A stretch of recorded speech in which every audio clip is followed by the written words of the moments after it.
What is up, everybody? Yes, you read that right. My name is Jenny Hanson Lane. I'm a digital marketer, course creator, a stay-at-home mom. I love finding ways to make additional income. You already know that. That's why you're here. I'm so glad that you're here. Didn't think I'd be making this video today. I thought I would be making this on New Year's Eve. So it is my job to save you pain in your journey. So let's dive into essentially the 3 strategies that I used to get to this amount this quickly as a beginner on KDP. It's been 280 days at the time, 281 at the time of this video. And so this number I know is not normal. I can go through some of the courses that I took, but I want to share with you the things that I did so you can start implementing to get those quick wins right now. So this was yesterday, the time that this is October 28th. I saw this in my KDP account and I thought, oh, I would love to do a video where I hit 20 grand, but we know that it's not like a YouTube video, right? When YouTube tells you how many subscribers you have live, there's no live royalty estimator, right? So I checked it in the morning. I thought, well, I'll come back in the afternoon. Checked it in the afternoon.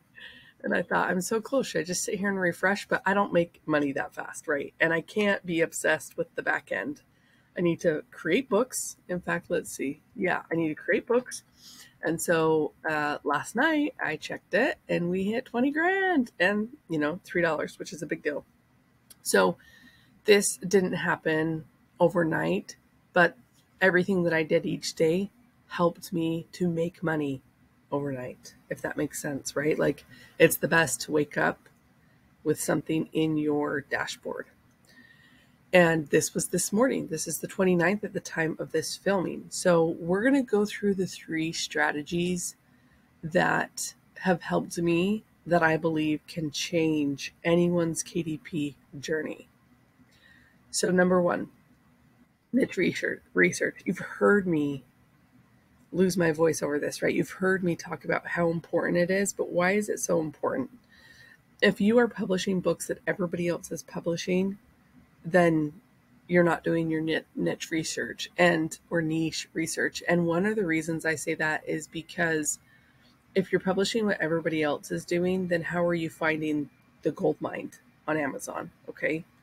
So number 1 can be broken down in the following ways. I always look at search volume. Okay. We want people to want our books, right? That's the whole process of KDP. It's not about like creating notebooks for fun. It might be for some of us. I started out with that on January 1st last year, and it took me 3 weeks to get a sale. It took me 3 weeks. I didn't get my first sale till January 21st, and I had like 40 books up by then. So you want to pay attention to your search volume. And in a recent interview that I did with Rachel Harrison's son, she asked me, what is your search volume that you'll go through? And honestly, the best is the more searches and the less competitors, that's your gold mine, right? But it's also very tricky because you need to be passionate about what you're researching. So if you find a niche that maybe only has a couple hundred, views or searches for the month, but there's not a lot of competition, give it a try. If it doesn't take you a decade to create a book, whip something up, especially this is low content. I just saw a YouTube video yesterday where a guy just hit 40 grand in royalties and he's been doing it for 2 years. And all of his stuff is ghostwriter books, which if you know anything about that, they're time intensive, they're expensive to make, and you have to manage other people. So it's a blessing. It's a gift. It's a great opportunity to be able to do low content, okay? Because the overhead is so low.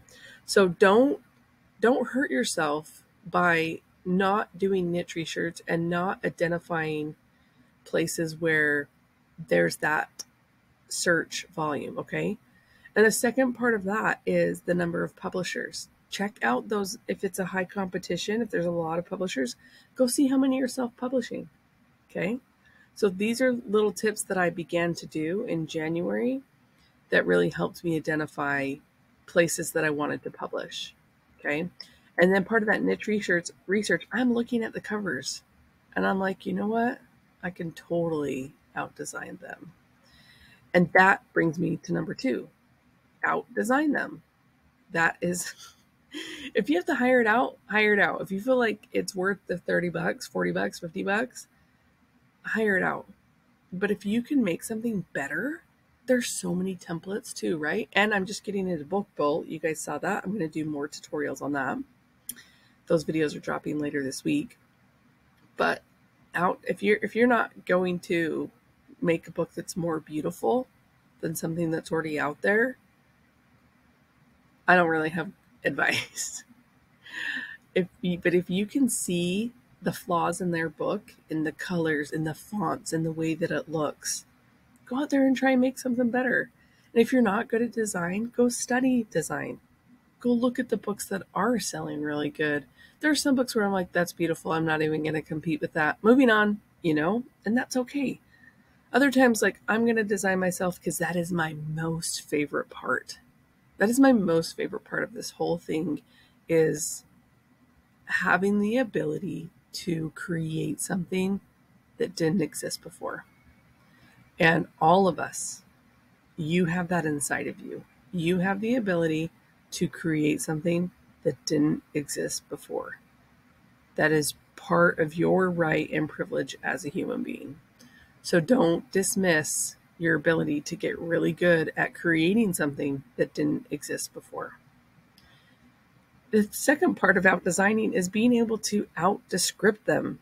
There are so many bad descriptions where people are just not talking to their customer. They're not painting a picture of what it's like to own the book. And you might be thinking, like, that's silly. But nope, it's not. Think about the bookstores you've been in. Go into a little bookshop in your town now. See how the bookkeeper, the shopkeeper treats you. He's going to use words. The words he's going to use, he wants you to purchase something. He's going to be interested in the book you're interested in.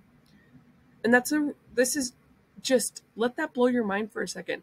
If someone's on your page, on your book link, they are already interested. So either you caught them with the keywords, or you caught them with your title, or you caught them with your design. Now it's time to talk to them. This is easier once you've already out-designed and made a beautiful book, just to talk about what it would be like for them, and what problem your book actually solves. This is huge. It's really overlooked, especially among self-publishers, and I'm going to talk about it more because it changed the game for me. Okay. Part of descriptions is make sentences out of keywords. I think I wrote that backwards, but you know what I mean. Make keyword sentences. The things that can't fit in the back 7 metadata keywords, make a sentence out of them. That's something that Amazon's algorithm is going to look at, and audiences and potential customers that are like, is this the book for me? That sounds so silly, right? Because we buy notebooks without even like, oh, is this the book for me? But we think it in our heads. We make decisions every day. Should I get this one or this one? And guess what? A confused mind never buys. So don't confuse people in the descriptions. Make it very clear what you're offering. Número 3. Ready? Add fuel to your book. You're like, what? Burning books? No, we're not burning books. You know what I'm talking about? I'm talking about automatic ads. I want you to start with automatic ads. I don't want you to do manual ads because there's a lot more to that. I want you to let the algorithm do its job. In 2018, I wanted to learn how to build a sales funnel. And I signed up for this program. Really didn't have the money for this. It was like $3,000, and they did a payment plan for me. And it was like 12 weeks. I'd meet every week, and I built this funnel. A funnel is like a website, except it talks about one product and walks the customer through it. So like our Amazon description page, like our link for our books, that's like a little sales funnel, right? So after I finished this whole funnel, then the coaches were like, go launch it. And I was like, how do I find people? They're like, we don't teach that. And the first thing I thought, oh my word, I just built a rocket ship. And the rocket ship builders that taught me don't even know how to put fuel in the rocket ship. And I felt a little burned by that. And I decided I would never build something without knowing that it needed fuel and not learn about the fuel. Right? Like, just think of SpaceX. Like, right? You need enough fuel to land after you take off to watch that ship not crash. Anyways, so listen, if that analogy doesn't relate to you, that's fine. I'm sure we've all run out of gas at some point. Metaphorically, physically, with our vehicles. Okay, so you're going to turn on, when you have that book, you've done the niche research and you've out-designed and you've out-descripted your competition, you're going to turn on an automatic ad, right? You can figure out what your budget is and your daily bid, right? You can start at 2 cents. I started at 2 cents. It was one book in an ad. And then every 2 days, if it wasn't spending, I'd go add a penny or 2 pennies until it started spending. Okay. And once it started spending and selling, then I would optimize my targets. That's inside of the ad group. And maybe that's something that I need to teach more. But you have 4 ways to target somebody inside of automatic ads. And the algorithm will tell you what's going on with each of those. So that is my advice. That is my advice to you guys, to do these 3 things. And this was just a test when I did this, right? And look where we are now. So don't be afraid to out-design people. It's nothing against them. It's you becoming your best designer. It's you becoming the best publisher that you can.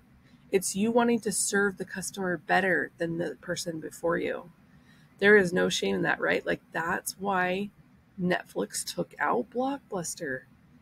That is why Uber took out taxi cabs.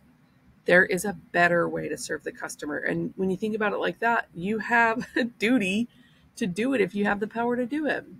So in the comments, make sure you subscribe to follow this journey more. Comment the things that you're thinking, the questions you have, and can't wait to hear from you guys. Love you. Peace out.